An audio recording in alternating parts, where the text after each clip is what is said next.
Aisyah menatap wajah Zaidan dan membuat Zaidan salah tingkah.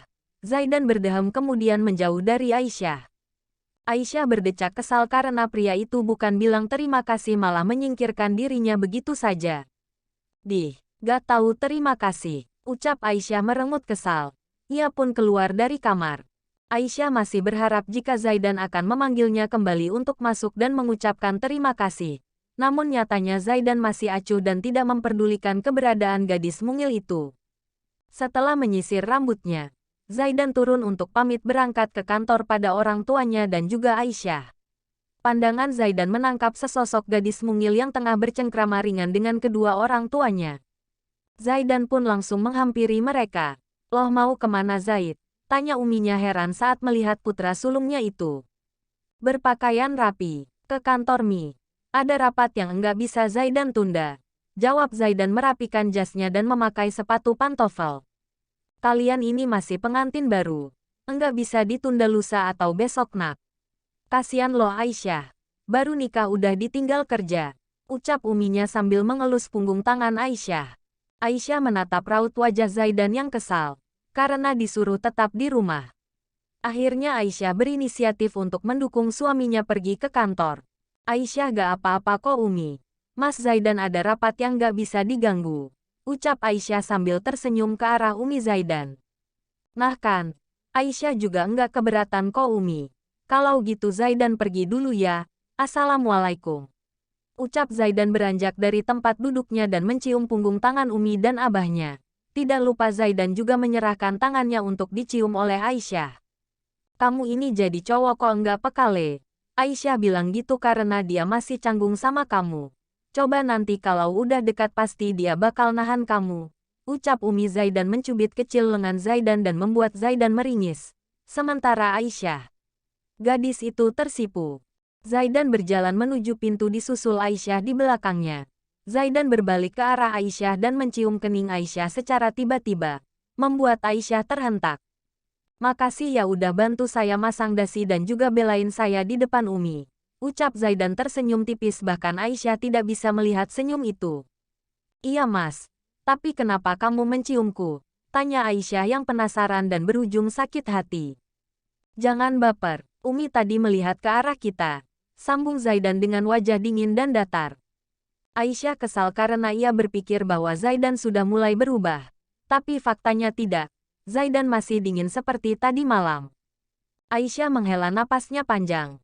Dan ia pun masuk setelah Zaidan pergi meninggalkan halaman rumah besar tersebut menggunakan mobil sedan berwarna hitam miliknya. "Abah juga pamit ya Nduk. Ada pengajian pagi ini. Umimu biar di sini selama seminggu untuk menemani kamu. Nduk Aisyah enggak keberatan kan?" tanya Abah Zaidan pada Aisyah yang dari tadi tersipu akibat dicium oleh Zaidan. "Gak apa-apa kok Bah. Malah Ais seneng ada temennya," ucap Aisyah tersenyum riang. Abah Zaidan pun pamit untuk pergi ke pengajian meninggalkan sang istri selama seminggu untuk memata-matai bagaimana pernikahan putra sulung mereka. Aisyah hanya berdua di rumah dengan uminya Zaidan. Ia masih canggung walaupun tadi sudah sempat bercengkrama. "Aisyah, sini duduk dekat Umi nak," panggil Umi Zaidan pada Aisyah yang tengah memotong sayuran untuk makan siang. Aisyah pun langsung menuruti perintahnya dan menghentikan aktivitas memotong sayuran. Aisyah duduk di sebelah mertuanya. "Ada apa Umi? Umi butuh sesuatu?" tanya Aisyah dengan tersenyum canggung. "Umi enggak butuh apa-apa kok Nduk. Sikap Zaidan ke kamu bagaimana nak?" tanya Umi Zaidan dan membuat Aisyah terhenyak. Ia bingung harus menjawab apa. "Mas Zaidan baik kok Umi," jawab Aisyah dengan ragu. "Jangan bohong nak. Umi tahu sikap Zaidan bagaimana. Zaidan pasti bersikap acuh padamu kan?" tanya Umi Zaidan dengan tatapan mengintimidasi. Aisyah yang ditatap begitu terhenyak kaget. Namun segera mengubah raut wajahnya agar Umi mertuanya tidak merasa khawatir. "Mungkin Mas Zaidan masih canggung ke Ais Umi," sambung Aisyah tertawa kecil setelah menemukan apa yang akan ia katakan. "Kamu yang sabar menghadapi sikap Zaidan Yanduk. Zaidan itu seperti abahnya. Dulu waktu awal pernikahan Abah Zaidan tidak pernah senyum ke Umi. Bahkan kita sempat pisah ranjang," jelas Umi Zaidan. Aisyah yang mendengarnya hanya terdiam dan bingung ingin mengatakan apa. Dulu Umi sama Abah juga tidak pernah mengobrol berdua. Kita terlihat akrab kalau ada kakek dan nenek Zaidan aja. Sambung Umi Zaidan mengelus puncak kepala Aisyah. Aisyah menatap mertuanya dengan lembut dan penuh kasih sayang. Tapi sepertinya sekarang Abah sangat sayang sama Umi, tanya Aisyah heran. Iya. Setelah setahun pernikahan Umi bisa mengubah sikap cuek dan dingin Abah Zaidan dengan penuh perhatian. Mana ada si lelaki yang nolak diperhatiin sama wanita. Bahkan gunung es seperti abahnya Zaid aja luluh. Jawab Umi Zaidan tersipu saat mengingat kejadian masa lalu. Oh berarti sikap dinginnya turunan. Apa bisa aku sesabar Umi dalam menghadapi sikap Mas Zaidan? Ya Allah kuatkanlah hati hamba.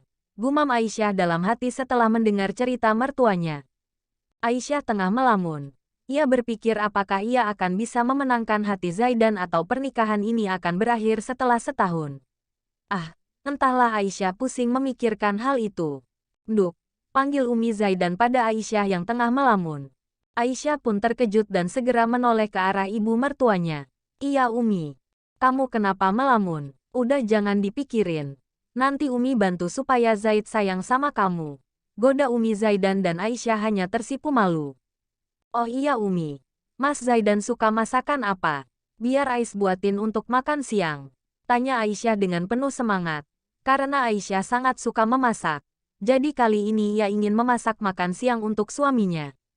Zaidan suka ayam bakar madu dan tumis brokoli. Tapi Zaidan jarang makan siang di rumah. Zaidan itu berangkat pagi pulang larut malam. Jawab Umi Zaidan membuat Aisyah kecewa. Padahal ia sudah bersemangat ingin memasak. Ya udah deh. Kalau gitu Umi mau makan siang apa?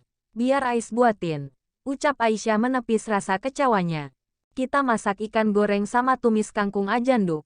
Jawab Umi Zaidan dan membuat Aisyah tersenyum. Gadis mungil itu dengan bersemangat untuk masuk ke dapur. Tapi langkahnya harus terhenti karena ada orang yang membunyikan bel. Aisyah berjalan menuju pintu utama. Sebelum membuka pintu tersebut Aisyah melihat terlebih dahulu dari kamera kecil yang dipasang di pintu. Aisyah diperingatkan oleh Zaidan untuk selalu waspada dan melihat siapa yang datang. Sebelum membukanya, setelah melihat dari kamera kecil, Aisyah membuka pintunya dan muncul sesosok wanita parubaya yang jika ditebak umurnya sama dengan umur Umi Zaidan. Maaf ada yang bisa saya bantu Bu? Tanya Aisyah dengan sopan dan tersenyum. Non pasti istrinya Tuan Zaidan kan? Perkenalkan saya Bi Inem asisten rumah tangga di sini. Ucapnya memperkenalkan diri. Aisyah hanya tersenyum dan mempersilahkan perempuan parubaya tersebut untuk masuk.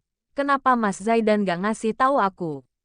Sebegitu gak pentingnya ya aku bagi Mas Zaidan. Aisyah bertanya-tanya pada dirinya sendiri. Oh iya Non, kata Tuan. Non enggak boleh ngerjain pekerjaan rumah. Biar Bibi aja yang ngerjain. Sambung Bi Inem. Aisyah mengangguk dan berpikir bagaimana bisa perempuan yang sudah parubaya itu membersihkan rumah sebesar ini. Ada-ada aja Zaidan. Aisyah tersipu malu mendengar ucapan asisten rumah tangganya. Ternyata Mas Zaidan perhatian juga. Gumam Aisyah tersipu. Gak apa-apa kok Bi. Nanti Ais bantu. Oh iya panggil Ais aja jangan Nona.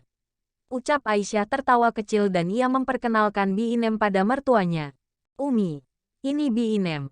Kata Mas Zaidan Bi Inem asisten rumah tangga di sini. Bi Inem ini uminya Mas Zaidan. Ucap Aisyah memperkenalkan keduanya. Mereka berdua berbicara sebentar sebelum Bi Inem melaksanakan tugasnya. Sementara Aisyah, ia mempersiapkan bahan makanan untuk masak makan siang seperti yang diminta mertuanya. Bi Inem yang melihat Aisyah akan memasak langsung melarangnya. Karena perintah dari Zaidan yang tidak mengizinkan Aisyah melakukan pekerjaan rumah tangga. Aduh Non, kok masak? Udah Non temani Umi Tuan Zaidan aja. Biar Bibi yang masak. Ucap Bi Inem dan ditolak dengan lembut oleh Aisyah. Gak apa-apa kok Bi. Ais emang suka masak kalau gak sibuk. Lagian Ais bosan biasa kalau di res jam segini lagi sibuk-sibuknya. Ucap Aisyah tertawa kecil dan melanjutkan aktivitas memotong kangkung. Niat Aisyah tadi, ia ingin masak capcay namun mertuanya ingin dimasakin tumis kangkung dan Aisyah menuruti perintah mertuanya. Nanti saya yang dimarahi Tuan Non, sambung Bi Inem dengan raut wajah khawatir. Gak bakal dimarahi Mas Zaidan kok Bi. Nanti Ais yang bilang ke Mas Zaidan. Sambung Aisyah menenangkan Bi Inem yang tengah khawatir. takut jika dimarahi oleh Zaidan. Sebelum mulai memasak, Aisyah mengetikkan pesan ke Zaidan. Aisyah mencari nama kontak Zaidan yang dinamai Aisbear. Mas, tadi Bi Inem udah datang ke rumah kita. Selang beberapa menit Aisyah langsung mendapat balasan pesan singkat dari Zaidan. Aisbear. Ia Aisyah yang membaca pesan singkat tersebut langsung merengut kesal. Ia mengira bahwa Zaidan akan mengatakan seperti yang dikatakan oleh Bi Inem. Kenapa dia kayak gunung es sih? Dasar gunung Everest. Umpat Aisyah dan Ja pun melanjutkan memotong cabai. Aisyah asik memotong cabai dan tangannya tidak sengaja ikut teriris membuat Aisyah meringis kesakitan. Au! Ringis Aisyah yang melihat tangannya sudah teriris oleh pisau. Dengan sigap Aisyah menyiram tangannya dengan air mengalir walaupun terasa pedih. When there's no more hope is left in me, I can see what comes my way.